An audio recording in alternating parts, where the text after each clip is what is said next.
left. Actually got the ball. Greetings, my fellow Spurs fans. Well, welcome to the Carabao Cup 4th round. We finally won a bloody game, which is great. But there's still a dark cloud hanging over Tottenham, so we've got plenty to talk about tonight. What we will be talking about tonight is the amount of changes that Ange made last night. Do people agree? Do people disagree? Many fans, analysing Johnson's clapping or lack of clapping or celebrating the goal. Be talking a little bit about that. Also, the pros and cons of sacking Ange Postecoglou, and was Johnson's late winner a turning point for Postecoglou, or is it just papering over the cracks and delaying the inevitable? So a lot to speak about tonight, guys. We are going to do what I like to call a power hour, because Jack, he's going off to watch some baseball tonight, take himself away from Tottenham. As we could see last night, they absolutely had his head messed up. So we're going to send him to a baseball game, with his dad, and let him have some chill out time. But guys, I was going to ask how everybody is, but to be brutally honest, I think we're all the same. We're all a bit doom and gloom. So what I'm going to do is I'm going to welcome people in the comments, and then we're just going to get straight into it. Let's start from the start. We have Spurs, diehards, Tottenham till I die. Good evening, Dave, Jack, and all. Good to see you in, Adrian. Hopefully you're keeping well. Guys, do get over and check out the Spurs Diehards channel. We got Scotty Hynam. Big up to all. Come on, you Spurs. Great to see you, Scotty. We also have Paul in here. Big up to the panel, everyone. How the hell did we beat Coventry? Talk about great escapes. This is the worst I've seen Spurs play in a very long time. Hopefully we win the next game. Well, I think we're all hoping that, to be honest with you, Paul. Mark News says, big up, Dave and Jack. Our Spurs fans too impatient, waiting for a trophy for almost 20 years. With Daniel Levy lowers the ambition and lowers the quality of the players, or Daniel Levy lowers the ambition and lowers the quality of the players. THFC, come on, you Spurs. Come on, you Harris Army. 100%. Look, and the thing is, we're absolutely right to show impatience. What is it, 16 years since we last won the Carabao Cup, believe it or not. So we have every right, because we, for a while we were in and around it, but we never really got over the line. So I do understand the sort of impatience. But on the other side, I do think at some point we do have to give a manager, a little bit of time, more than one season, to sort of try and figure things out moving forward. So it's a bit of a catch-22, to be brutally honest with you, Mark. We've got Eddie in the house, 100%. It's helping. 100% is helping it along. I give you that. And the fact you said he always wins a trophy in his second season, that didn't help the matter. No, it really didn't. It really didn't help whatsoever. Although I look at that a little bit differently. Alpesh Patel says, hello, Dave and Jack. Slept a little bit better after the weekend, but yesterday's game is giving nightmares moving forward. Funny enough, I actually slept better after the Arsenal game than I did, last night's game, to be brutally honest with you, Alpesh. In fact, Tony, I watched the game replay while the watch along after already knowing the score. Very funny here in the commentary, while knowing we would steal it at the end. Got a dig on y'all. Just hilarious. No, 100%, 100%. Look, me and Jack were sort of sometimes 30 seconds to a minute behind and stuff like that. But, yeah, do you know what? It's mad, because I was in that situation when we played Ajax, the Champions League semi-final all them years ago. I was a minute ahead of my dad, so when we scored and the final whistle went, I rang him. I was crying. I was like, we've done it. And he was in the middle of, the ball being pumped up long and stuff like that. He's like, what are you talking about? And then he's seen it and all. So I get it. Spurs GCTV, great to see you. Hopefully you're keeping well. We also have Eugene in the house. Big up, gentlemen. Still fuming, but we move 100%. The fresher in the house. Good to see you, along with Davey Hall. Good evening, all. This club's doing it. It's best to make me say, forget this club. I do blame the board, and they will get Ange the sack. Fair enough, my man, 100%. Big up, Davey Hall. Martin Nicebridge will take a couple more and we'll crack on. Says, hello, lads. Yes, the lack of trophy successes will get laughed at by rival fuels, but that's a mask for the real problem in the club, that we ain't happy with the whole club to be proud of. That's absolutely a fair comment. Very well summed up, Martin. Big yourself up, and good to see you. Nice to see you take time off the boat to come and spend time with us peasants over here. I appreciate that, Martin. We've got Donovan Oosterreicher. Good to see you, sir. Hopefully you're keeping well. New season of Shameless. We've got Wilson 94. Good to see you, boys. Good to see you, Wilson. Hopefully you're keeping well. Rich S. Man. Evening all. Good to see you. We've got Kulu Sexy Football. Big up to all. Come on, you Spurs. Great to see you. Stephen Owens still recovering from last night. I think we're all still trying to recover from last night. Tyler says, love it, Jack. Was a close game last night. It was too close for comfort, Tyler. That's the problem. Big up Mick Hermalock as well, Andy English and Theo Isaacs. Great to see all of you guys in here as well. And we've got this from Paul Markey. Guys, that green kit is shit. Two, it looks like watching Shadow comment. Also, no hunger in the players. Too comfortable. Need to wake up. Look, as for the kit, me and Jack on the Twitter reacts, Jack pulled up a cracker. You see last year's kit, when you wear that in the evening, it's a bit incognito, and then you look at the green kit last night, you sort of blend in with the football pitch to a degree. So it seems to be a trend from like maybe they know when we wear these kits, we put in crap performances. So they try to maybe save our eyes a little bit, maybe sort of, a 5D chess move by night there. But look, I'm not a fan of the green kit whatsoever, to be brutally honest. I think it's horrible. I think Nike are trying too hard. I think they just need to come to someone like me, and I'll give them kits galore. If anyone checks out the kit videos we've done before, I mean, everyone knows I'm a great kit designer. As for the players getting too comfortable and need to wake up, 100%.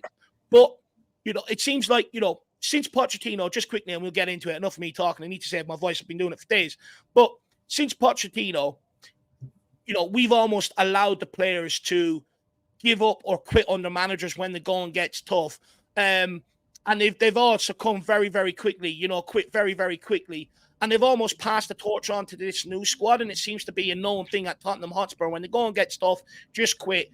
And the board have allowed that to happen because they also do it. When the pressure's on them and people start highlighting the problems on the club from the media, from the fans, etc., all of a sudden, manager change, we get an initial manager bounce. The player plays well because they were getting a bit of criticism, and they're going to try and show it's not them, that's the problem.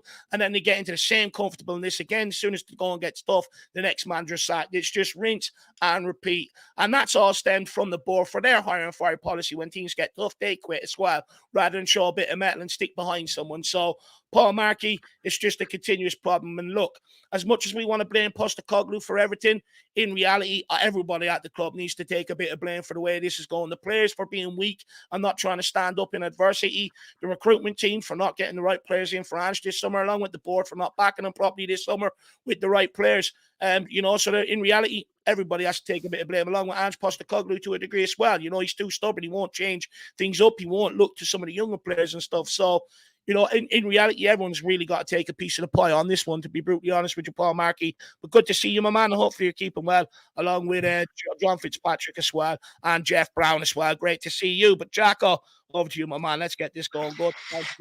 Sam. And let's go to maybe Johnson's late winner. Let's start there. Maybe we can try to be positive in the beginning, and then we'll have to start answering more of the difficult questions. But I'll go to you on this one, Sam, and then we'll bring in James. But Johnson's late winner, Postecoglou's Kane deflected. Was Johnson's late winner similar to maybe Kane's deflected free kick winner at Villa Park? Is there a similar vibe that you got from that one? Because back then, Poch was under a lot of pressure, if you do remember, and fans were doubting the project. They were starting to say Poch out. And that goal actually was probably widely seen as the turning point for Mauricio Pochettino. Could that Johnson late winner be something similar for Postecoglou? Look, I hope so. Obviously, first of all, thanks for having me on. Great to be back and talk about it for some therapy after that absolute shocker last night. James, pleasure to be on with you and to meet you. Yeah, look, I mean, you guys know I've kind of been pretty maybe lenient with Johnson. I haven't felt like he's been as shocking as people kind of make out. Has he been great? No, he hasn't. And, he's leaving a lot to be desired. We all know that he kind of comes in better off the bench than he does as a starter.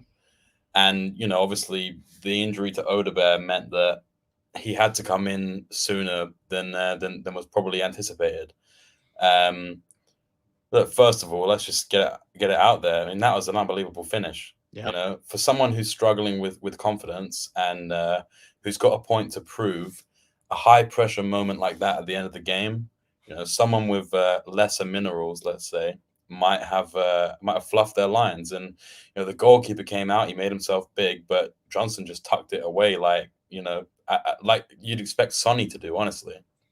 And that's not to say he's on the same level as Son, but everyone was doubting the guy, and he came up when Dave it mattered. Gave the ice cold celebration, Cold Palmer style. Yeah, I mean, look, I think it is sad the sort of state of social media these days, and we always find a scapegoat within the fans. I say we, but I personally I try not to.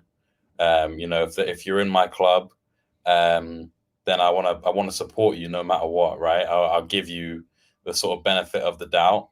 I'm I'm trying to do that with Timo Werner, but let's not go there right now. But yeah, Johnson, it wasn't a great game from him.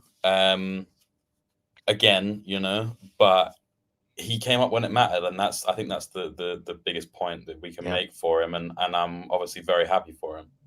I think there were so many shocking performances out on the pitch that actually he was one of the better ones when you really think about it. It's not like he did that much wrong in comparison to the really terrible performances from the rest of the players. James, I'm not sure if you were able to catch Johnson's winner, but did you happen to see, his reaction to the fans, after the game? He was clapping them, but some people kind of read into it a bit. They were thinking that his reserved kind of acknowledgement to the fans is an indication of maybe the tough times that he's gone through on social media. What did you make of that kind of reaction that he gave to the fans? Are people reading into it a bit too much, or, is that a sign that the kid is kind of broken and has been, really dealing with difficult sort of reactions in social media and whatnot? He's clearly been struggling, and I mean, first things it's got to be said that Sonny's gesture to take him over to the away fans and sort of lead by example is the positive in all of this, to be honest with you. Yes, Johnson looked absolutely, cheesed off, and he didn't really appreciate the applause because obviously it's been overshadowed by him getting abuse on social media, which is, just to put it out there, absolutely disgusting. I know we don't want to get too much into that, and I know you guys have had your say on that in previous videos, but I thought Sonny taking Johnson over was fantastic, and I thought Johnson did what he needed to do on the pitch. He silenced the haters. Fans have started to put out those apology forms, and it's just good to see. Similar to what Sam said, I'm not exactly like one to use Johnson as a scapegoat, and his performances recently have been poor, but at the same time, there's a turning point, as you mentioned, the Villa game with the Kane. Is it similar? I'm not so sure, but Jack, you're right in saying that it's a turning point potentially in the season. We go and win against Brentford, and suddenly the bandwagon's back on, right?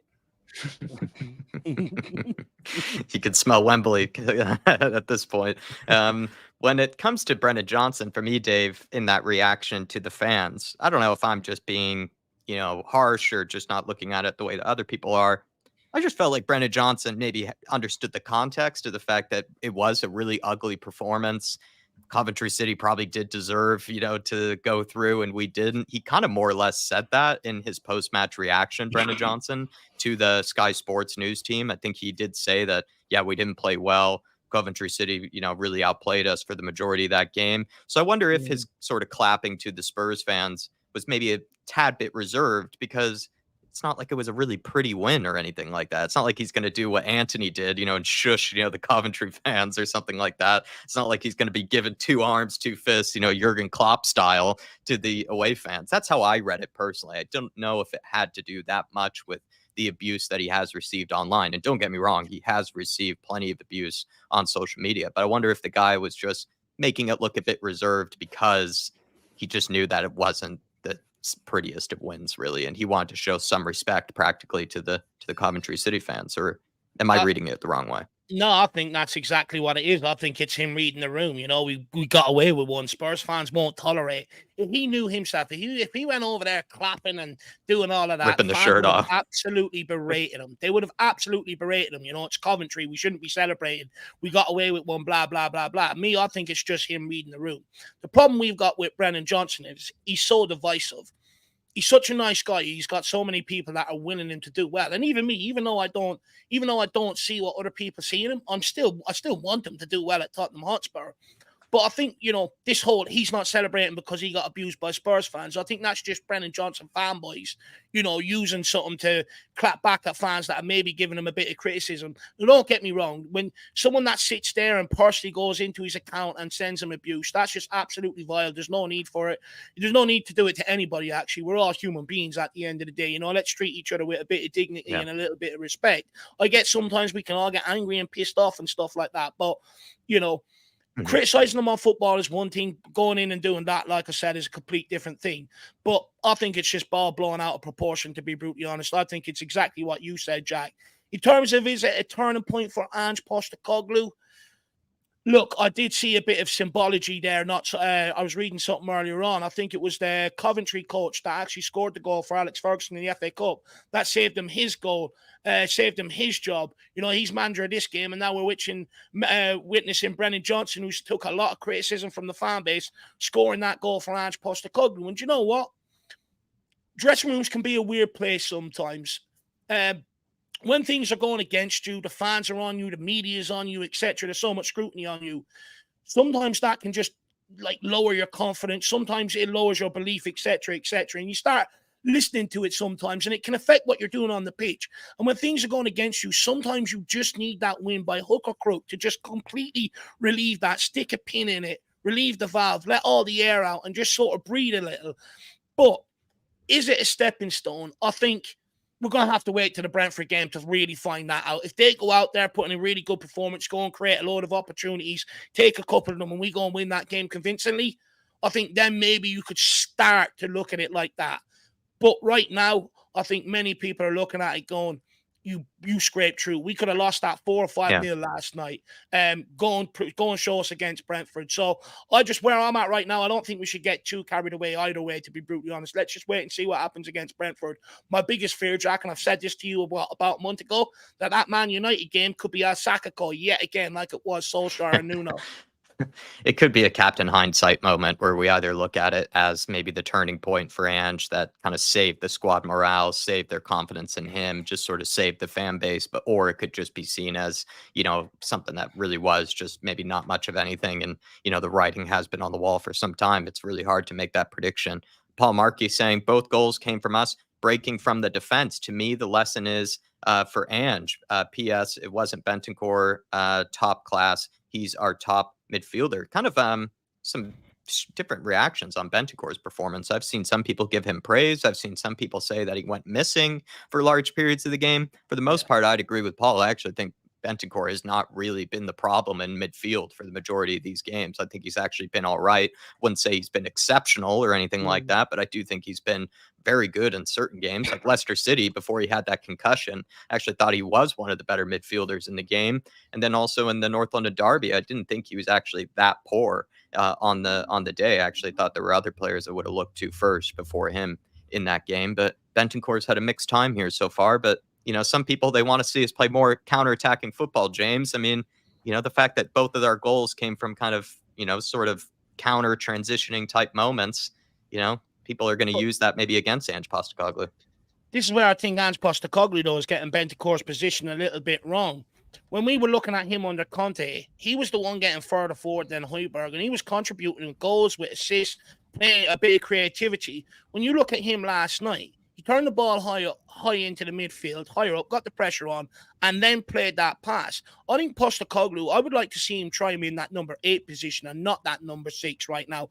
I understand why maybe he's picking him in that number 6 outside of Basuma. He's probably your next best sort of technical midfielder that's able to handle that ball with the physicality, knowing the press is coming in terms of in that deeper position.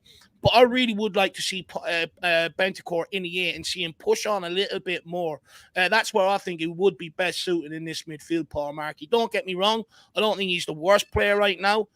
But am I seeing enough, you know, for a guy that's been out the last couple of years, has had some controversy on and off the pitch with maybe a point to prove? I'm not quite so sure. I think I need to see a lot more from him to be. And I'm only asking that again, and people know this, because I think he has it in him. That's it. Not because I hate the guy, so don't get that wrong like people do. It's because I think he has that ability in him. I wouldn't ask of him. What did you make of the goals, James? Sorry. Sorry, yeah, I'll come to that point. I was just going to go on what Dave said. I completely agree. I think Bentancur is more of a number 8, and he's never really been that number 6. He's good at getting on the ball, driving forwards and creating stuff. You know, he's wasted at a number 6, and this goes back, without going off on a tangent, to the fact that we didn't sign a number 6. Really, okay, you could argue Alfie Gray, but did we sign a proper number 6 that we needed to? I don't think we did. So anyway, that's another point. But sorry, Jack, what was your question about the counters? Can I just jump in quickly on this point before we move on? Sure. Sorry to jump in. I personally thought actually that I was quite disappointed with Bentancur last night. you know, he was supposed to be that experienced head in the middle last night, right? And like I'm seeing a few people saying in the comments, I didn't really see him calling for the ball.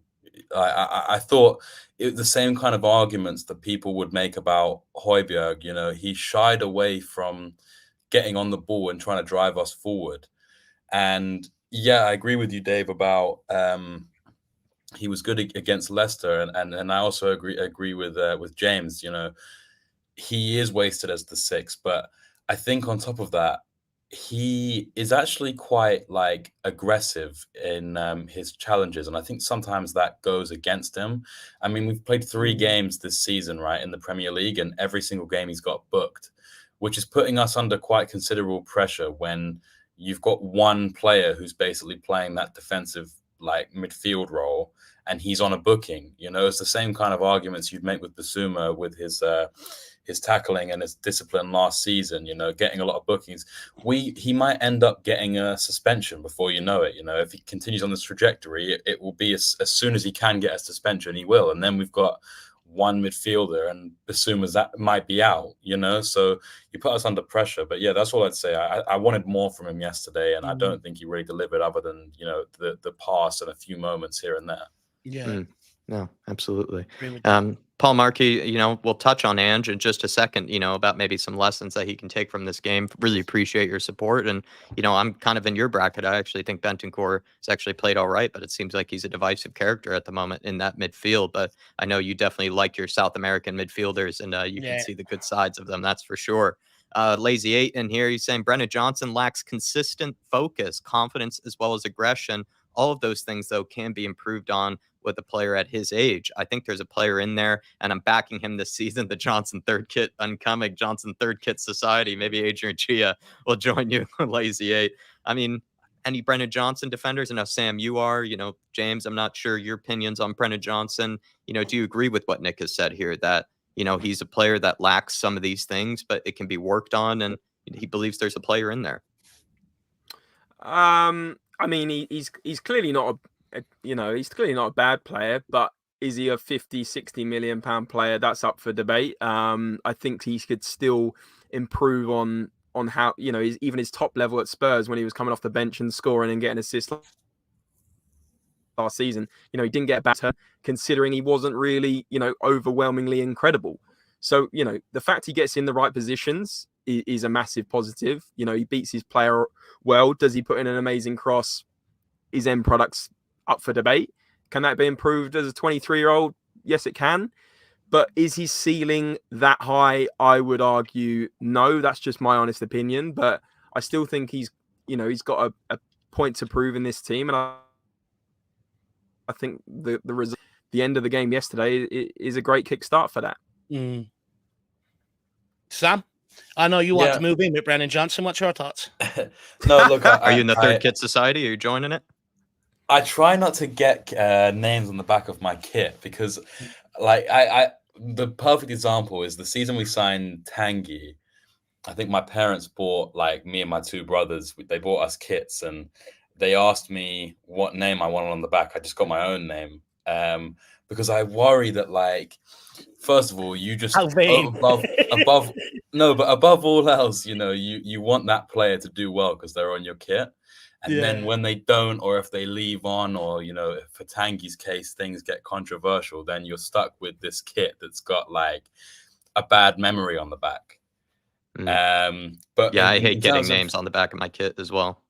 In terms of Johnson, though, I agree with James.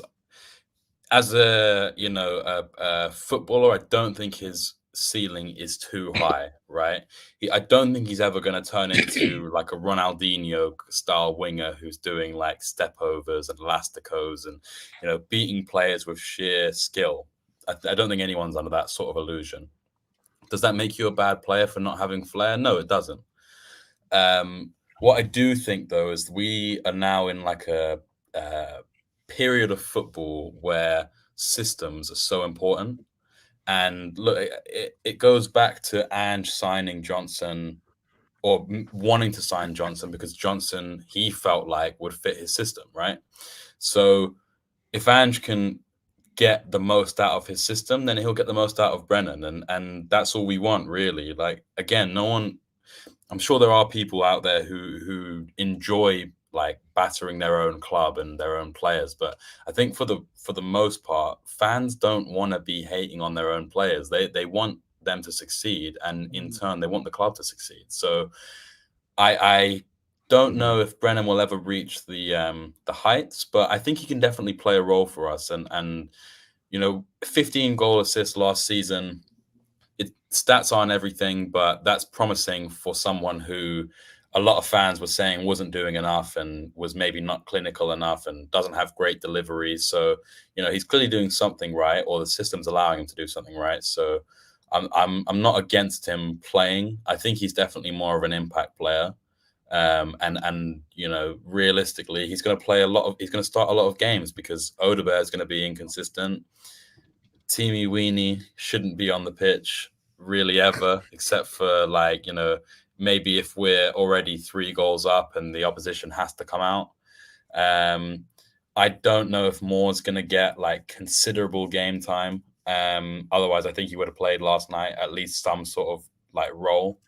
And then Son, Son can't play every game, and he might play up front from time to time. So we'll have to see what happens. But I do think Johnson's going to get a lot of minutes, so hopefully he can capitalize on them.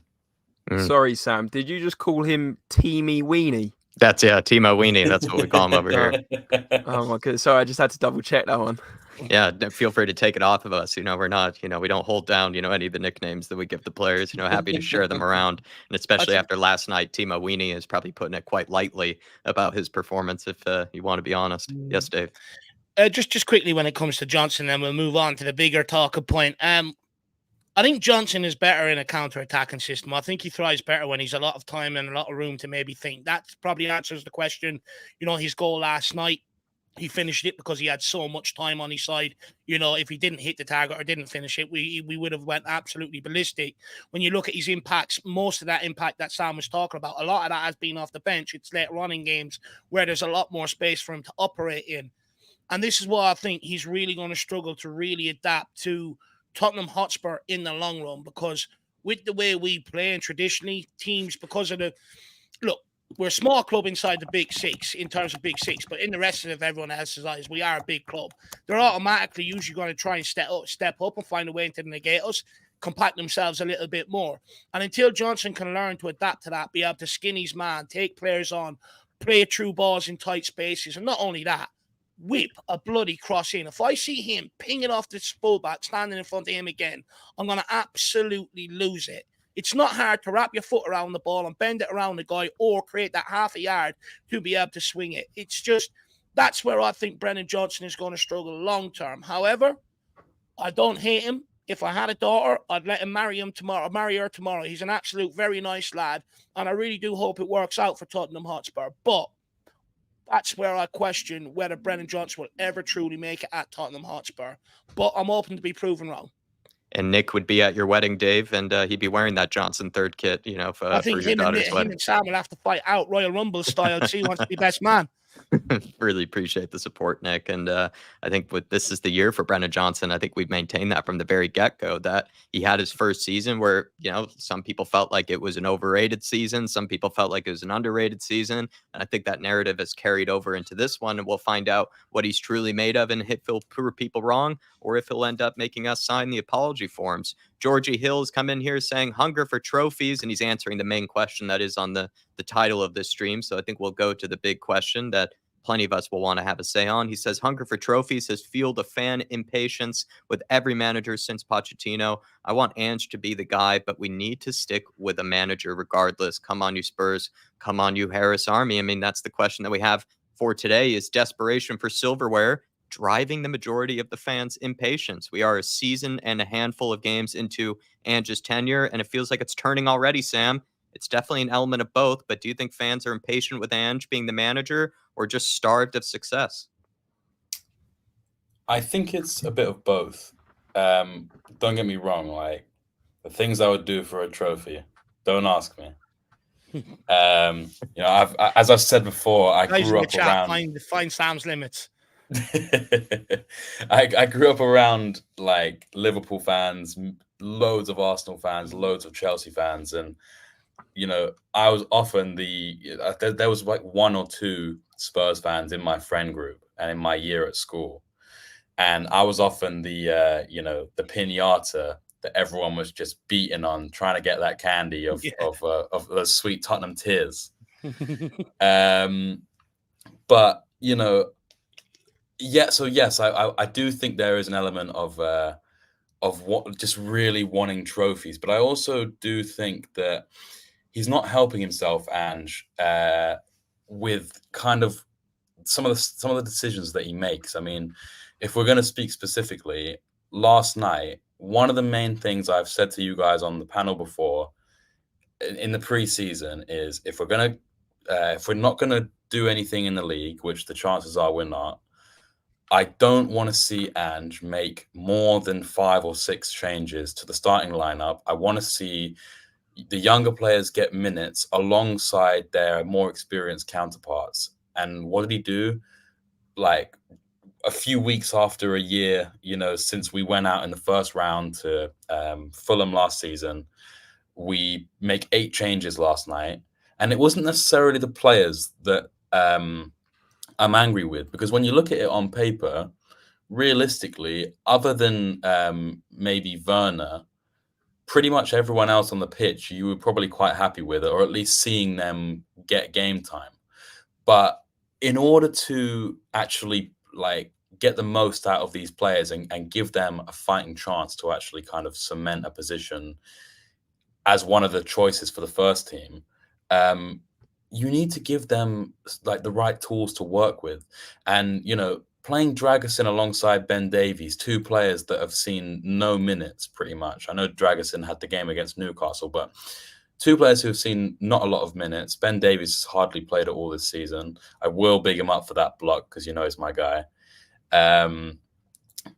I just think, Archie Gray playing right back, a midfield 3 that haven't played together, Timo Werner playing. There's just a lot of decisions that Ange made yesterday with the starting lineup that I think rubbed fans up the wrong way. And for me especially, I was very angry that he didn't play Spence. And I don't want to get into the whole Spence debate because I think I could talk about it forever. I'm very happy with Spence. He got his goal, and I think he sort of rubbed Ange's face in it a little bit, not necessarily by his actions, but by the fact that he came on and did very well in my saved opinion. Him. Yeah, exactly. But I think, the subs were strange, not necessarily the personnel that came on, but maybe the people who came off and the times that he made them. Why did he wait so long to bring Kulu on? So I just think little things like that, the fact that we play so high all the time, especially even last night. I know if you're not going to play a high line against a championship team, then when are you going to play a high line? But their game plan was basically long ball from the goal kick or long ball from the wings, and it literally worked every time. We could have easily been down 3 goals before we even had a chance. Yeah. I think it was something like we had 1 shot in the first half. If against even. a championship team, I don't want to be disrespectful because Coventry are obviously a decent team. They got to the FA Cup semi-final when we're a dodgy VAR call away from making it to the final. But they haven't started the season great. I think they've got 1 win this season.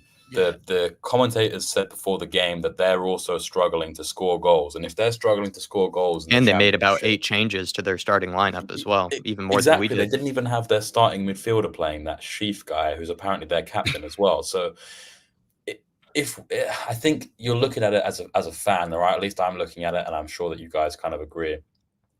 If we can't go out there and put in a convincing performance against a team that hasn't gelled in the championship and has made a lot of changes, even with a lot of changes that we've made, if we can't go out there and put in a decent statement performance, then where is the hope? And I'm not saying there is no hope, but that's just the message I think that it sends to the fan base.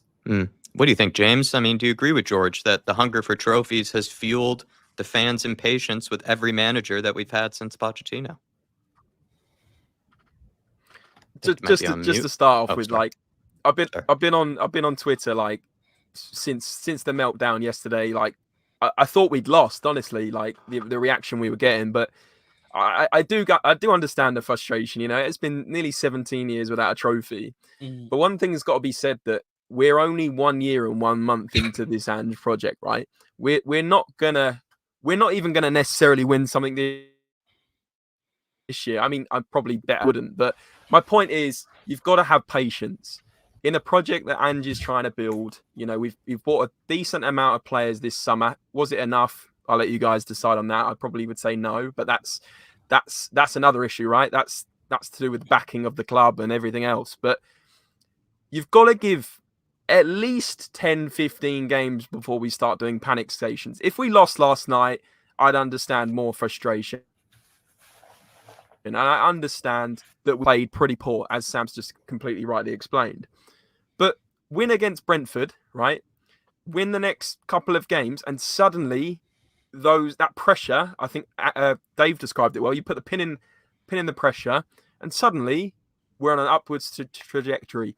It is going to take Lucas Bergvall a bit of time to settle in. It's going to take Archie Gray a bit of time to settle in. It's going to take Solanke 100% time to settle in. People are expecting Solanke to be a 20-goal-a-season striker like that because he scored that at Bournemouth. But he's coming into a brand new team with no pre-season. He's not played with these players before. You've got to, like, people are writing. I've seen people writing Solanke off on Twitter already, saying what a waste of money. If he gets to December and he scored 3 goals, you could understand. But we're talking the guy's played like 2.5 games, 3 games. Yeah. I mean, it's stupid. The reaction of this fan base, this whole. I made a few tweets earlier, and I've got like 50 people replying saying, "Oh, stop this! You know, toxic positivity." It's not toxic positivity. What's the point of slamming the players 4 games into a season, slamming the manager, telling him Ange out, Ange out? Okay, then I take the people that are saying Ange out, and there's probably people in this stream saying Ange out without getting too heated. Who are you going to get in instead of Ange with the players we've got that have clearly been bought for this system? It's an absolutely ridiculous comment. I'd love to debate it with anyone, but without me, I'm trying to keep it short and sweet. But that's just my thoughts. I understand the trophy, and I understand people want. I want to win a trophy as much as anyone, right? But you've got to be realistic, and we've got to give it time. And 1 year and 1 month, and only 1 month into these new batch of players isn't enough. You've got to give it time.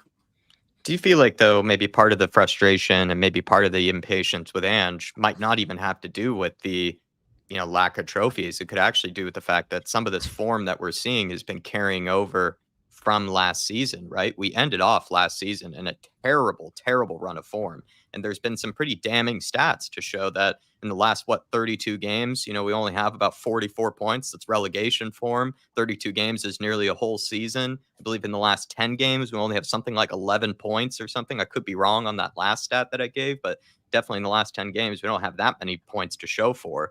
So you look at it like Spurs, I mean, technically, it's been a pretty bad run of form for some time. It's not like it has been 4 games. It's been like 36 games, in a row now that we haven't been playing that well. And that's where maybe some of the frustration is coming from. People are just seeing that the results just aren't coming, and they're feeling like there's been more regression, or I think someone called it stalling, Dave. Who was that person that said it's like we're stuck in the freeway right now in the middle of traffic? I thought that was great. I thought that was great. I think it was Eugene maybe, or Michael. That was a great reference to what the team is like right now. And I mean, that's how I feel about it, is, the fact that the results just haven't at all changed. Like, they've kind of just stayed the same. And at times the style of play has been found out a little bit. So, I mean, what do you make of the fact, it feels like maybe it isn't impatience. It's just Spurs fans are seeing that results just have not been going our way for a long time now.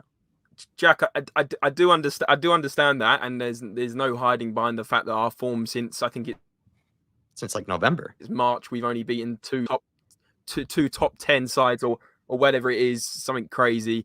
I completely get that, but also you've got to understand that in my opinion, and call me crazy, but because we've signed 4 or 5 new players and 2 or 3 of them should be important players, I expect Bergvall to have a big impact this season, and Solanke, of course, goes without saying. I think we have to judge it on this season whether we're progressing, because clearly there was a bit of a free fall at the end of last season. We started so well. Comparing anything to that first 10, 12 games, basically after the Chelsea game, it's night and day. Of course it is. But getting over the line, getting Europa League last season. I think, to be honest, most Spurs fans would have taken Europa League in Ange's first season. Let's take a step back. You know, people, when Ange was appointed, was saying we're going to finish 10th or 12th or, you know, I completely understand that the form in the last 20 games or 30 games, like you said, Jack, has been poor. But let's see if there's going to be an improvement in the next month or two. Let's not be too reactionary. As Spurs fans, we are so reactionary. More than any other club, I would say, other than probably Chelsea fans. We just like call for the manager and expect like the same cycle to happen again, but a different outcome.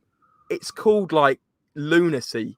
Like we've tried it with Mourinho, we've tried it with Conte. You know, it didn't work because the board didn't back him enough. I think to an extent, we've signed a decent amount of players that should make an impact this season now. If things aren't looking good, November, December, say we're out of the cup, say Europa League group stage, we're out. Of course, we can have that conversation. But why would we sack a manager 4 games into this? I've genuinely heard people say sack him tonight.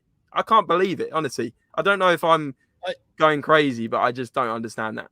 Do you know what, for me, I just think there needs to be a bit of understanding from all sides. I think, first of all, I think there has to be understandings. Yes, of course, as Tottenham fans, we're impatient. It's been 16 years since we've won a trophy. We're laughed at inside the, you know, by all the other big 6 clubs. We're little man every single opportunity they get because we don't win anything. People clown on us, and you know, at the end of the day, all we want is to, you know, to be able to celebrate a couple of trophies. My dad has them memories. You know, picked up a couple every decade. It didn't matter where it wasn't always the league, but they picked up a couple of cups. So I can really understand the frustrations from the fans' point of view. But you know, I think also, come from the manager's point of view, I also think we have to have a bit of understanding, you know, towards him as well, in terms of, you know, I see a lot of people like you mentioned the transfer window goes, you know, but people, he okayed it. But what we need to understand is the guy's playing 5D chess, right? We had Conte here. He constantly bemoaned his luck, constantly bemoaned why we couldn't win anything, you know, constantly called out the board. And the reality is, fans did not like it, and they were using it as a stick to beat him and get him out of the football club with. So to expect Postecoglou to walk out in the press and go, I hate the transfer window, this, that, and the other, it's never going to happen. You have to have understanding. This guy's walking into a football club where the fans are already browbeaten and already waiting for it to implode. The press are already waiting to circle and put pressure on this guy and find out a reason why he can't succeed. And the owners will go so far, but never give him the right tools to be able to succeed. And he's walking in here where everyone's just browbeaten and fed up with the whole situation. And he has to try and pull them all on board, where you're looking at people that are just waiting for the first opportunity to get rid of the guy and make him the problem. What happens is the manager walks out and we think all the problems go with him. When you look at the players, you know, it's cultural at Tottenham Hotspur in the dressing room right now. The things that, you know, the old saying, when things get tough, the tough get going. Well, we're the complete opposite of that. The soon as things get tough, they absolutely crumble and they wait for the manager to get sacked because they know the board are going to do it as soon as the board starts getting highlighted, which then allows them not to really implement Postecoglou's system fully. When they were under pressure at the start of last season to get a good run going, look how good that system can be with the right application from the players. So the players also have to take a large responsibility, you know, of what's going on right now. The board, they knew what they had to do coming in this summer. And I'm sorry, last summer, I'll sit there and say to back Postecoglou. People can pull up if they want this guy out the club and go, but we spent 100-odd million this summer, Dave. What difference has it made? Sack the guy. But on what? Did we address any of the issues that were that coming out of last season that were really highlighted? We had to play Jed Spence at right back last night. Fortunately, we got away with it. But that's not going to happen all season long because we didn't buy another left back. We had to play Ben Davies at left-sided centre-back last night. Don't get me wrong. Great block. Absolutely great block. And I know that's music to Sam's ears. I was delighted. You know, he sort of saved his game to that regard. And to be fair, he wasn't the worst player last night. But how are we still here in 2024 relying on a player who's back up now and was back up under Pochettino days in his best days at Tottenham Hotspur? You know, it's absolutely shocking. You go into the CDM. They brought in Archie Gray because they think it'll yield long-term. It will yield long-term. Postecoglou's talking about getting into a title challenge. How does that line up to what he wants? You go to right wing, they bring in someone like Udebert, again, another young kid that they think will yield long-term. But what we needed from last season was genuine quality to come in here and start producing here and now. So that has gone against the manager. And what I'm trying to say is not everything is the manager's fault. And don't get me wrong, there is stuff that, you know, is the manager's fault that he also needs to fix.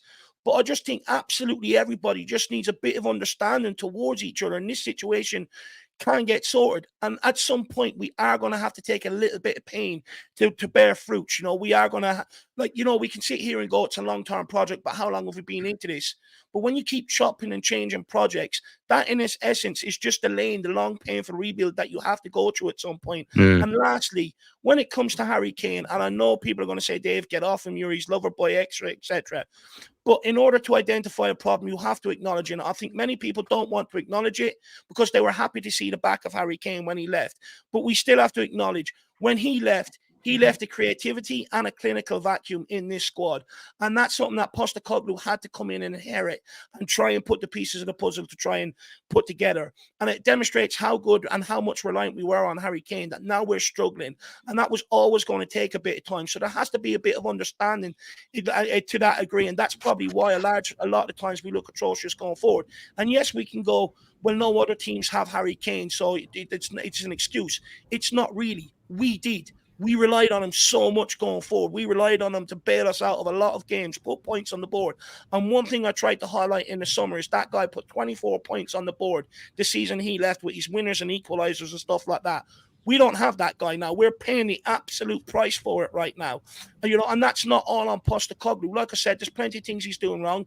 He's not turning to some of the youngsters where he should be. He keeps relying on the same sort of starting 11 when they're fit, not yielding results. And at some point, he may not want to turn to some of the youngsters, but he needs to. And I do think part of the reason why he's not is because when you look at the press conference and all, he hates outside noise. That's why he comes out, he defends the players, he defends the performances, because he tries to defend his players rather than throw them under a bus, hoping that they'll start running through a brick wall for this guy. But the reality is he's relying on them too long, and it's a bit different at Celtic being able to get away with it than it is at Tottenham Hotspur. At Celtic, they already have that winning mentality. It's breathed into the club. Everything's geared towards winning a trophy, winning a Premier League. At Tottenham Hotspur, that hasn't been the objective from the board down. So Postecoglou's fighting that for so long. He's still fighting it right now. You look at the summer, they clearly pulled back. They said, well, let's sprinkle a couple of bits, and that would be enough to get top four, not the title challenge. So I do think there has to be a bit of understanding to the situation that the manager's walking into Tottenham Hotspur right now.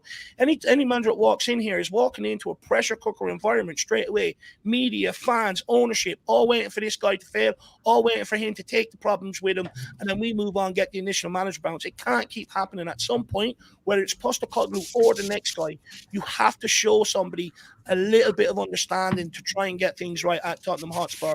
I'm not even going to use the word patience anymore, just a bit of understanding. It's everybody's trigger word, and it's in the Spurs fan base. Anybody have any final thoughts on this? We do have to keep it, like we said earlier, at a power hour, but anybody have any responses to what David said? And then we'll get to the members' questions. Yeah, I'll just be quick about it. As I've said before, I'm not necessarily I don't feel like I'm pretty impartial to the board, right? Like they've done good outside the team and for the actual club itself, but have neglected key areas of the squad for years and haven't helped us push on. And in Postecoglou's defense, I felt like he said last season, to which maybe a lot of us laughed, I want to go for the title next season. And it was almost like the board heard, I want to challenge for top four, did you say? And, we brought in, it all kind of falls back on this window. And I agree with you, Dave. We did not back the manager in a sufficient way. And then Levy can turn around and say, but I've spent, over 100 million on this manager. Is that not backing the manager? And to an extent, I understand that viewpoint. But at the same time, look at the players we brought in. And I'm not, begrudging any of the players that have come in besides Timo Werner, because you're looking towards the future. And obviously Solanke was a striker that we did need. And that falls back on your point about Kane, because once Kane left, you had to replace his creativity and his shooting, which needed to be two players, because the chances are you're not going to find a player like that. So, we brought in Maddison last season. It didn't really work out. It still can, and I'm hopeful that it can. And now we brought in the goals aspect with Solanke, and hopefully he can, but he's not going to get goals if he continues getting the lack of service that he's had since the Leicester game. A lot of people have been saying, he missed 2 or 3 really good chances against Leicester and he didn't take the shot on against Arsenal. And I'll concede that, he did miss a few chances against Leicester, and I'm not really sure how he didn't get a shot off against Arsenal, to be honest. I mean, that was probably the chance of the game that we didn't even take. But the players around him are just not doing enough to get him into the game. And I agree. I think it was you, James, who said you've seen people saying, they're writing Solanke off. I mean, what are these people smoking, honestly? Like, you have to be blind to not understand that Solanke is like a box striker, right? He's kind of like how Dele was when he was in his prime for us. Get in between the posts, and the chances are he's going to score, right? And so far, I mean, yesterday we basically played him as I joked in the group chat earlier that we basically, at the moment, we've pretty much signed the English Joelinton, because yesterday his defending was really good. Like, it was really weird. He made quite like 2 or 3 like really good challenges and tried to get the ball forward. Maybe he lost it because there's nothing ahead of him, but it's frustrating when the fans do just want to, and I don't want to be like accusatory, but there is a large section of the fan base that do want to see, or it appears they want to see the club fail because they want their opinions to be proved right. But we're in the trenches at the moment, right? We're having to work really hard to fight for these games, because teams seem to have got Postecoglou's number a little bit, and it's on him now to basically take that, roll up his sleeves and get to work, really. It's going to be another international break soon, which is really annoying. But, if by that point he's not showing real signs of improvement, I think that there will be even more people calling for his head. And the group chat last night, a lot of people were saying it. So, he is under pressure, and he just needs to start steadying the ship a little bit. And the team hasn't even played badly. The irony is that yesterday was our worst performance and we got the result. True. Yeah, that was the most ironic thing, was on all the other games when we played well, we ended up not getting what we deserved, but this was one that we absolutely did not deserve, and we ended up getting the win. Just sometimes that's how football seems to work. We do have some members' questions to get through, but Dave, I do actually have to shoot off at this point. Yeah. So would you mind actually sharing it via your screen and your tab, Yeah, if you don't that's mind? fine. Because this is I'll coming from my end. But Everyone, just want to say, great panel, great talk from James as well as Sam. I'm off to do the most Yank thing possible to take my mind off of Spurs at the moment. I am going to go see my own baseball team, the Seattle Mariners, play the actual Yankees. So in the final games of the season, but I'm going to do my best to, eat burgers and hot dogs and, take my mind off of Spurs at this moment in time. But big up to everybody. Great panel, great chat. And thanks to all the members for sending in their comments. And by the way, this is a privilege that you guys get to have for the end of the show, an extra thing that, we try to give back to you guys. If you want to have your say, or, something that you feel like we didn't get to touch on, you get to send in your thoughts in the community section, which Dave did before the show. So do check that out if you are a recent member. But I'll see you all next time. See you, Jack. Have a good one, man. Hopefully you get in. See you, everybody. Enjoy. See you later, Jacko. Bye-bye. So there you are, Jacko, bailing out, out of the tough questions that you guys are going to put towards us. But no, sincerely, hopefully he enjoys his evening. So, guys, we're going to be about another 5 or so minutes here, and then we will be calling it an evening, because I will be on Spurs related, and then I'm going to spend some time with the missus. So we've got Canadian Spurs boys. There's just a couple of here, lads. He's getting greedy here. Big up the Americans and the Irish. Says, does Jed deserve a start versus Brentford on Saturday? He's playing in exceptional form at the moment. You can't deny his contributions during preseason and saving our bacon versus Coventry. He obviously possesses that drive and elite mentality. Maybe he's the rejuvenation of our lackluster squad that is needed at the moment. So, James, we'll go to you on that one first. I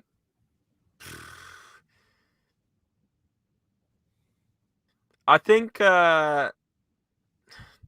Spence is Spence, right? Yeah, Spence. Should he start against Brentford? Yeah, yeah. Do you know what? I think it's a good point. I know Porro. I don't know if you guys noticed against Arsenal, he just looked absolutely knackered at the end. He'd done a few gut busting runs, and yeah, he'd had the most of the summer off. Didn't get picked for Spain, but I think you can't go Spence over on this one. But for sure, Spence was unbelievable last night, and never seen him play so well. If I'm being honest, I think we saw the Nottingham Forest Jed Spence last night, which was nice to see. I mean, we've been discussing Spence for 2 years now, and is there attitude problems there? But he looks refreshed this season. He looks like a changed man, and it was great to see him, celebrating and have a smile on his face at the end. So I think he's definitely in contention. Could you play him left back? Probably not. I think Udogie is a straight up starter for sure. But Spence is knocking on the door, especially if Porro needs a rest. 100%. I fully agree with that. I think, look, when it comes to Porro and Udogie, I think they're pretty undroppable for different reasons. But with Spence, he just has to keep biding his time. And what I will say is, hopefully, he is brought off the bench now to be given more minutes and given more opportunities on that one. Sam, on to you, my man. Is Kulu playing himself into undroppable form? He looks a different mold this season, completely new lease of life in that attacking 10 role. Yeah, I mean, look, myself included, a lot of people were giving Kulu a lot of stick over the last season and a bit, to be honest. After he made those comments about wanting to play in the middle, he did get a couple games last season in the middle and didn't really take it. And people were, when he first came in, there was talks like Kulusevski's better than Saka, and they were putting him in the bracket of a top class winger, and now you've got people who don't even want to see him even get near the right wing, which I think is ridiculous. But I will concede that he's not as effective as he was when we had Kane and Son on form. I do agree, though, that he has probably been our best player this season in terms of consistency. I mean, he took pre-season like an absolute champ. He was unbelievable up front, which I was actually kind of surprised that he didn't start the first game. And I think that Postecoglou has now realized that was a mistake, not putting him in the first game. So yeah, I think that Maddison, although I think he's improved from last season, it isn't exactly that hard to improve from the form that he was on, because he was pretty woeful. But if he can't reach the heights that he needs to, Maddison, I wouldn't be surprised if come sort of Christmas time, maybe a little bit afterwards, you might end up seeing a midfield, like a number 8 pairing of Kulu and Bergvall, if Bergvall can push on. I wouldn't be surprised to see that, because both of them are players that want to run at defenders and have an eye for a pass, it looks like. So yeah, I mean, Kulu, big up to him. He was a game changer yesterday, and hopefully it continues. And I'm absolutely delighted, because I never ever once gave up on my big dog, my big ginger from Sweden. So I'm delighted he's performing, hit the ground running pre-season. And you know what? He's playing himself into undroppable form right now at Tottenham Hotspur, and fair play to him. He looks like he's enjoying himself. And long may it continue. What I would like to see him, though, maybe do is add a goal to his game. That would be very, very nice. We'll go down to Shawnee Mannix here. Says, how would you go about instilling confidence into the players after such a disappointing performance? I'll take that one. Do you know what, Shawnee? I just think sometimes when you get that win, it can sort of take the pressure off in the whole environment. And sometimes it can just allow you, once that pressure's off, you can go out carefree again and sort of put in them performances and that. But in terms of instilling confidence into them as well, look, I think many people, or most people, think instilling confidence is sitting there telling them how great they are, waxing lyricals about them, writing poems telling them how great they are, blowing smoke up their hole. But it's not. Sometimes it can be just good old-fashioned hard work. Keep doing what you're doing, and eventually it's going to come right. Keep looking to improve and stuff like that. It's a two-way thing. The player has to show, good old hard work to put things right. And then, along with that, I think the confidence comes, to be brutally honest with you, Sean Maddox. I don't think we need to start bringing in therapists or, start sitting down in a circle and telling each other our problems and stuff like that. I don't think we need to get to that point yet. Hopefully not. Anyway, if we go through another manager bounce, the Irish Hotspur might have to do that with all you guys. Moving into the next question, we'll throw this one at you, James. Eddie says, anything I say might come across as biased, so I'm just going to ask, what's the scoreline going to be against Brentford? Good question. Well, I was hoping this one was going to come up actually, because I think we're going to get a convincing win against Brentford.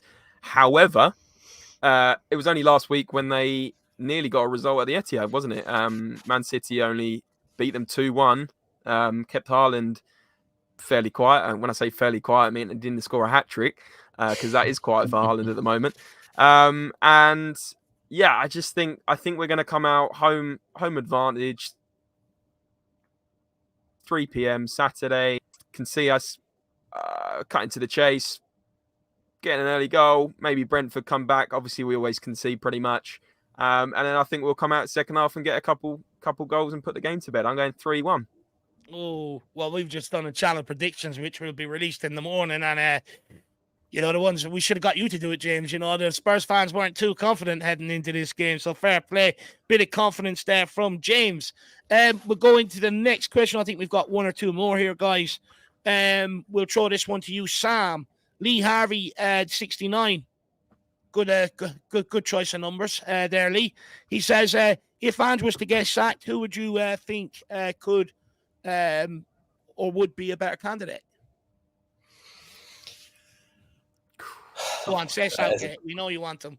That is a tough question. It's funny because with Southgate, I went to one of my friends was having a birthday like a few weeks ago, and there was a girl there that like doesn't follow football, but I was talking about England with someone else, and she was like, "Oh, Sam, you hate Southgate."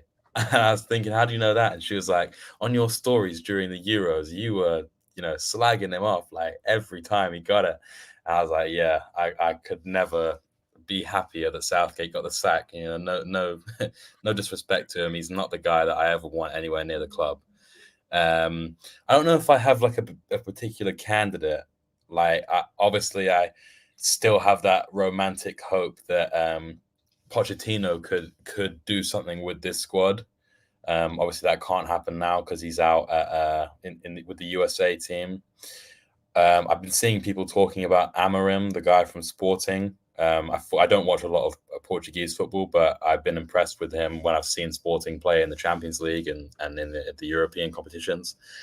I think I need someone that fits in between Postecoglou and like a Conte, because I need defensive stability and I need goals, and kind of neither of those managers got what they were sort of after, or at least Ange hasn't necessarily got the free goal scoring yet. I know he scored more goals than the season before, but we're not taking our chances. So I also like, and again, I'm not, as I said, I'm not Ange out, but I need to see conventional fullbacks. I just need to see it. I'm sorry.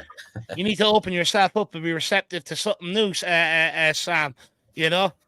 If I gave you something Irish to taste for Christmas, you're not going to say no. You're going to taste it. Sometimes you just got to sample some things in life, be more open. No, but I do get what you're saying. I do think, and especially when I look at our fullbacks, sometimes you think of those you would be much more suited to going on the outside. Same with Pedro Porro, and then I think Son and Kulu off either side can come inside. And I do understand what you're saying there. Maybe I should go in and give Ange a tactical masterclass. Where are we next? We're on to Paul's question. Says, do you think Ange has found a midfield tree that guarantees free-flowing attacking football and out-and-out current squad, including any youngsters? Which midfield tree would you play? Also, what are your thoughts on playing Spence at right back ahead of Porro and having Porro at right wing instead of Johnson? I'd have absolutely no problem with moving Porro up to a right wing. I think it actually suit him in the long run, to be brutally honest with you, sort of devoid of them all that defensive responsibilities, because the reality is no matter how hard Pedro Porro tries, I have seen a sort of recurring theme where teams try to get down our left side and put the ball over on top of Pedro Porro, and players are coming in crashing at the back, and because of his height, it automatically makes it hard for him to sort of compete. But saying that, there's also a massive benefit to having someone like Pedro Porro at right back. We've had Matt Doherty and Serge Aurier, who weren't any better defensively, but were absolutely woeful going forward. At least this guy can ping a pass 60 yards straight onto a midget stick. You know what I mean? It's simple for him. It's so easy. So for me, I think, there's a huge benefit to play him in that right back. And look, with Jed Spence, look, this is the thing. I'm rooting for the kid. I think he's played very, very well.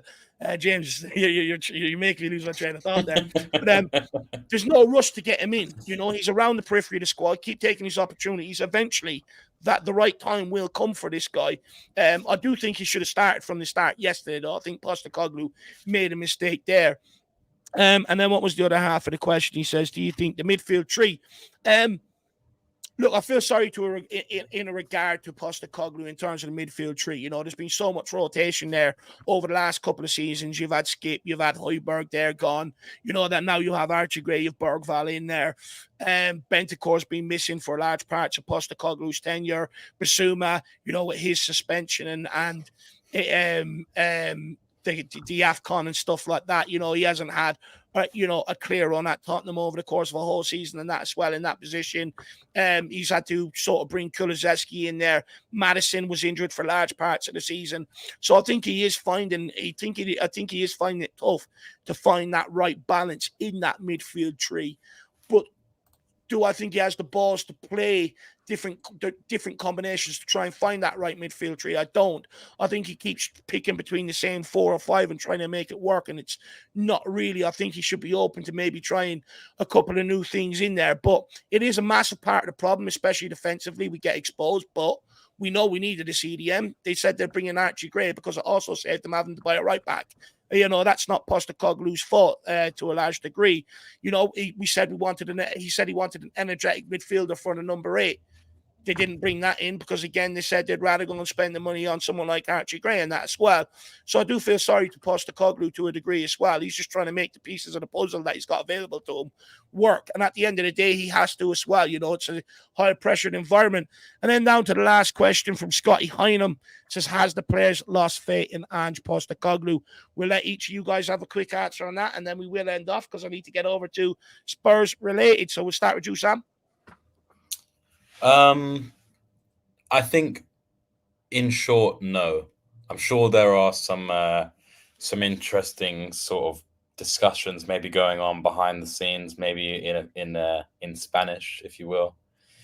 Some of the players thinking that maybe it might not be, or it was told to them it would be. I'm sure that some of the defenders are thinking, for fuck's sake, like, we're good defenders and we can't keep a clean sheet to save our lives. What is it, like 4 clean sheets we've had under Postecoglou? But I think on the most part, a lot of them I'm sure a lot of them will be thinking, especially the important players, I haven't done enough really to justify the hate that is on Ange Postecoglou's plate at the moment.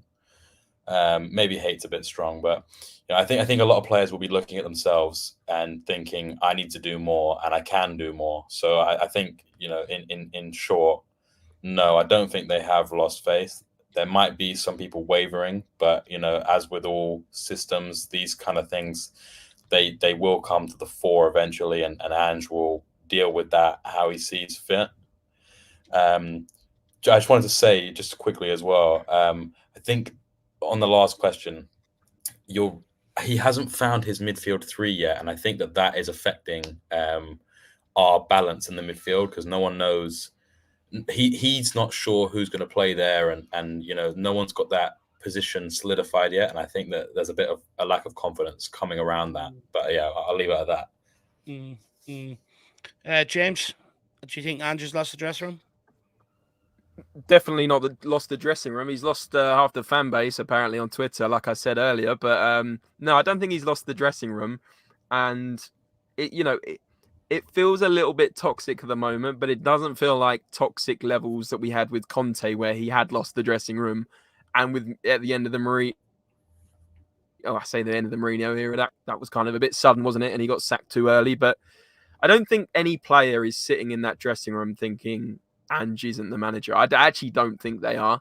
I genuinely think that the players are buying into his system. Like, obviously, James Maddison is heavily PR trained, but every time I think of this sort of question, I think of him and saying what a top manager he is, and the players buying into his system. Just because it's not going well recently, I don't think the players would suddenly change on that. Maybe a few on the bench that haven't really had as much of a chance, but especially, the vast majority still, I think, are well on Ange ball, if you will. Do you know what? For me, I think when I look at it, I do think, the players that he keeps putting trust in, I think they've lost sort of faith, maybe not in Ange, ball, but I think maybe in each other, which then in effect would probably make them lose a little bit of faith in the Ange Postecoglou system, because I'm sorry, even Sonny knows, looking at Johnson, it's not going to work. He needs somebody else over there and stuff like that. But I think that might lead to them then losing faith in Ange Postecoglou if he continues to pick the wrong 11 out there to try and get the results. And I thought coming into the cup game would be an interesting experiment, because it's like, okay, some of these other guys that he's going to put a bit of faith in, are they going to show any more sort of energy, any more urgency to try and put the situation right?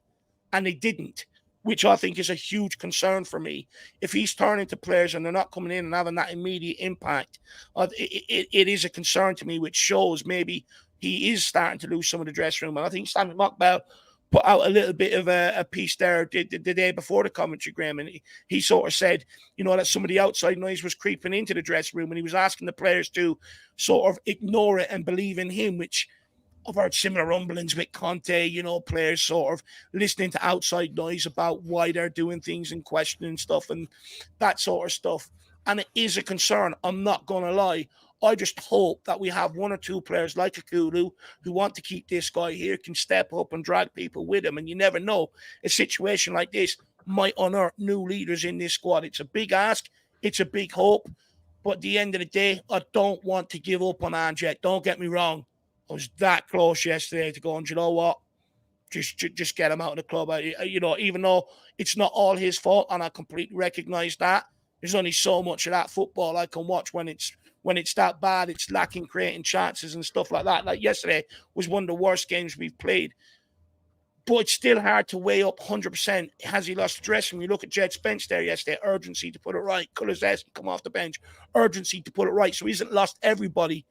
Look, I think Brentford, Karabag, and I think the Man United game will show us everything we really need to know, whether the players have lost belief in Ange Postecoglou or not. So let's wait and see. But guys, that is it from us. We're going to give the boys a chance to plug themselves. Sam, if you do have a link that you want plugged, just put it in the private chat there, and I'll put it into the chat for you. James, where can people find you and what's going on, my man? It's good to have you back. Yeah, Dave. Thanks for inviting me on. Like you just said, it's good to be back as well. Haven't posted on Spurs related YouTube for 3 or 4 months, and it's been nice getting some direct messages on various socials asking when we're back. So in terms of where you can find us, back on Spurs related YouTube, back on that link, if anyone could be so kind to hit that sub button. We've got the main man, Dave Harris, coming over shortly. It's not going to be a live, it's going to be one we post tomorrow, but if you guys sub, you'll see that in your sub boxes tomorrow. And I had to dust off the mic to get on tonight, so it's nice to be back. And Sam, pleasure to meet you as well. It's absolutely great to have you back, James. It's been too long. You and Jack have been sorely missed over there, so it's great to have you two boys back. And people, please get over there, show Spurs related some love. I think the two boys are very, very underrated within the Spurs community, so please get over there and check them out. And then Sammy boy, you're getting a bit hot-headed on Twitter lately. People need to get over and follow you, right? Get their opinions in. Yeah, look, I mean, if you're looking for, I've been doing kind of after these performances, I've been trying to put my thoughts into words and just give like a brief sort of like summary of the game. I mean, it might not be brief; they're like 8 threads long or whatever. But I just, as I've said before on the podcast, like you can support the team however you want, but you've got to be open to other people's views. And I feel like I sit like I've always been firmly in the middle of things are never as good as they seem and never as bad as they seem. Yeah. And I feel like I try and get that across in kind of what I've been going on. Yeah, look, I love being on here. Again, you've given me my my home in the Tottenham podcast space. I also actually got shortlisted to play FIFA against the Spurs team, apparently. Oh wow! So I had to send in a little. They sent me a they sent me an email being like, we've got a few opportunities. I think one of them was I signed up to 2 of them. It was like be invited to open training and have a chance to play like FC 25 against the team. And they emailed me back on Monday, basically saying, we're delighted to announce you've been shortlisted. Please send us a video to explain why you think you should be picked, basically. And I was like, oh, shit. Like, I mean, pick me. But yeah, so that should, if I get that, obviously, fingers crossed, that could be pretty epic. And I will sneak in a few words from you, Dave, if you need me to. Yeah. If the postman's there, make sure you just call him the postman Porro. Just say, look, that's from Irish. He'll know. He'll know. But yeah, no, look, it's great to be on. James, it's a pleasure to meet you. I've watched the channel before, so it's nice to get on and actually hear some positivity as well. Because we can be pretty negative, like everyone can be pretty negative. And after last night, I was feeling pretty negative. Not to a sense where I would I'd necessarily wash my hands of the manager, but I can definitely understand why people are after that. And if you're anything like my granddad, I mean, he's tearing his hair out and he's not got any hair to tear out. So yeah, so like get over to my Twitter if you can. I'd appreciate any support. As I said, I just getting my views out there. Nothing really too special, but maybe in the future I'll get a channel out there once I get my shit together. But yeah, you also need to start sending us in fan cams as well after games. I know. I always, I don't know why I don't. I always just kind of forget to do it. So maybe after Brentford, a meltdown or not, I'll send one in. Do you know what? We tend to get a load when it's positive. When it's negative, when we lose or that, no one wants to send them in. It's kind of sitting there. I don't mind, like, you give me an earlier night and stuff like that. But also I'm thinking we should get a nice Rom Bomb top made up for you, a nice Rom Bomb t-shirt, send you in when you're there playing FIFA so Romero can ask you what it's about and you can tell them. So there's little subliminal ways we can get them to know about us over here, our little tiny community. Guys, make sure you get over. Follow Sam on Twitter, like he said. He might do a channel at some point. So guys, make sure you give him all the love. He does put out opinion pieces, his opinion on there, and he just wants to be engaged with. So guys, make sure you get over there and do that with him. Guys, that's it from us. Really appreciate it. Like I said, nice quick power hour. There's football on this evening. We don't want to keep you too late. My missus wants me to spend time with her. And I've got to try and maintain a relationship as well as Tottenham's problems. So please forgive me. Guys, thank you very much for your listeners' questions as well. We'll see you all back here tomorrow. Channel predictions first thing in the morning. Come on, you Spurs. In the mighty hands, I still trust. Let's go. Come on, Spurs. Go on, you Spurs.